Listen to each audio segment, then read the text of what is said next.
One, what is your recommended process to get back to one's true self after getting lost, exhausted, and cynical in midlife? 40 Laws came out when you were like 38 or 9, right? You were 39. Yeah, so you were older. We have a lot of people like, I'm 35, my life is over, what do I do? I felt that way Yeah, pretty much sure. too when I was 35. Sure.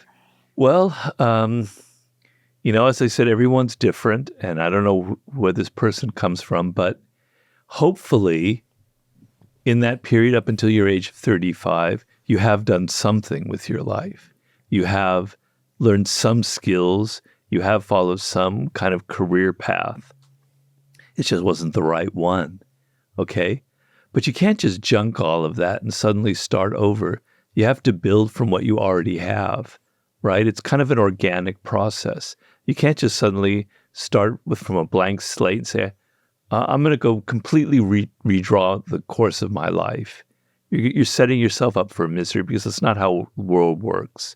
You have a brain. It has developed certain things. It has functioned in a certain way, and it has accumulated some level of skill. So where can we apply that skill that fits you better? So when you're 22, 23, that process that we went through earlier on, it fits more. But now you're 35, you're 36, it's a different process.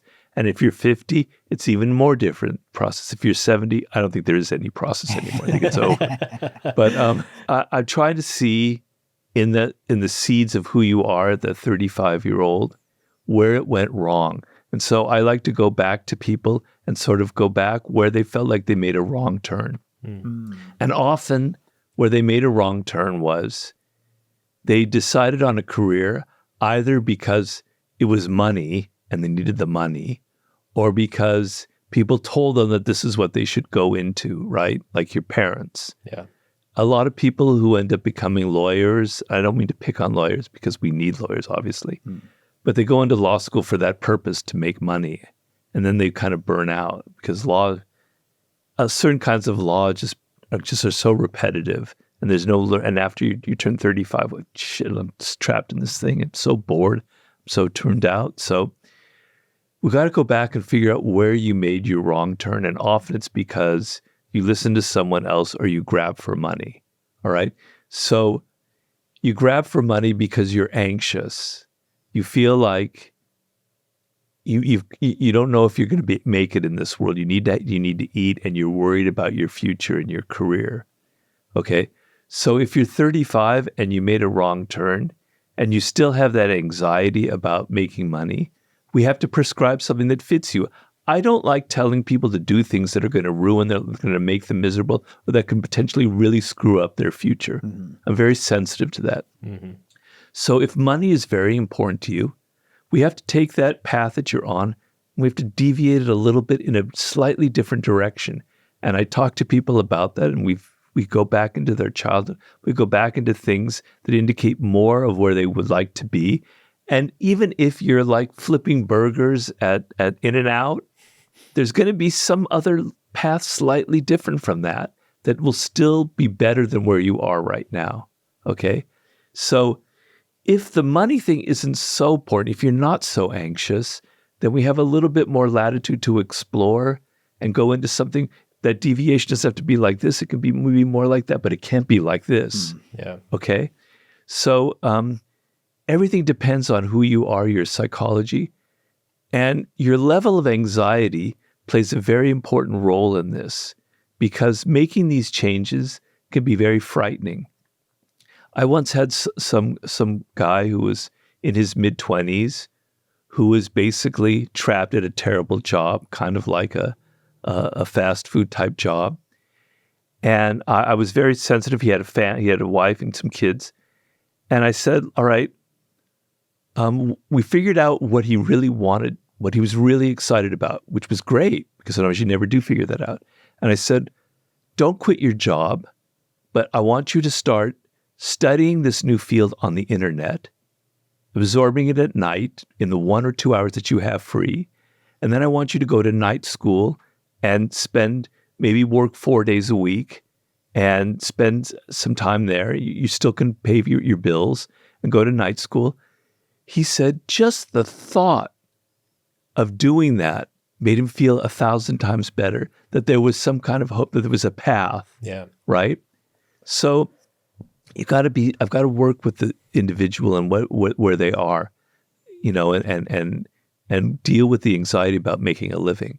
Yeah, totally. I one thing for sure is I think people definitely underestimate how much a small shift. I think it's when they feel emotionally overwhelmed, because the emotion is so all-encompassing, they assume that they just have to throw everything out and start over from scratch. Whereas it's like, if you just shift a couple things in the right direction, it's like dominoes. It has like a reverberating effect across your life.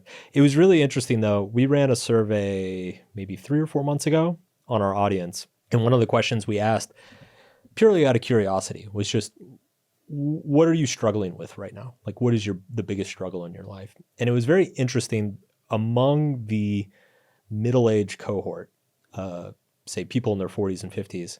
One of the most common responses was people saying, I have a great career. I've got a great family, great spouse. Is this it? I kind of want to just disappear and go to Tahiti and start over. Like they kind of had a little bit of this midlife, this can't be it, right? Like there has to be more. And almost like a little bit of a panic that went on. And I'm curious what your thoughts with somebody like that would be. Well, my thought is, for those of you out there who are in your 20s, do not get to that point, damn it. Don't ever let that happen to you, because it will happen to you, and it's terrible. Yeah. It's tragic. Yeah. Right? So don't let that happen. Yeah. Figure it out before then. But some of it is like unrealistic. Yeah. I mean, if you're in your mid-40s and you've got all these things that you said, maybe you have to kind of accept it and find some beauty in it. Now, this will sound completely irrelevant and off track here, but 6 years ago, I suffered a stroke, right? And prior to that stroke, I was somebody that swam every third day, rode a mountain bike up into the hills, and hiked, and other things. I was just very active because it was my main way of de-stressing. Overnight, all of that is taken away from me, right? I can't walk, I can't hike, I can't swim. I can't take even a simple walk. I'm not trying to get pity, but I'm saying, I had to adapt. Yeah. And what I had to do is I meditate every day, and I had to go through this process, and I'm writing a book right now, and I had to find what is beautiful without being cliched or Pollyannish about it, what is beautiful about my life as it is. These are my circumstances. This is, what if I was punished or whatever happened, it happened. It's just who I am now. I am this person who can't walk. That's who I am. But I'm still able to think. I'm still able to write books. I'm still able to find beauty in my limited world. Yes, I wish I was an athlete. Yes, I wish I could do the things I did before. But that doesn't help me at all. Yeah. So my advice to someone maybe in that area is become a little more zen and find a little bit more of the beauty in your life as it is. And don't be thinking that there's some golden ring out there that at 45, 48, some hot model that you can run off to Tahiti and start over and, have new, all those other things. Peter Pan syndrome. Yeah. Yeah. There's definitely, there's a connection there for sure. Yeah. You could almost say to a certain degree, maturity is the acceptance of your own limitedness, I think. Yeah. Hey, everybody. Thanks for watching. This was a clip from the Subtle Art of Not Giving a Fuck podcast. We release podcasts weekly on YouTube and everywhere where you can get podcasts. So be sure to subscribe, follow us on Apple, Spotify, wherever you like listening to stuff, because we're going to have a lot more stuff to listen to. Check it out.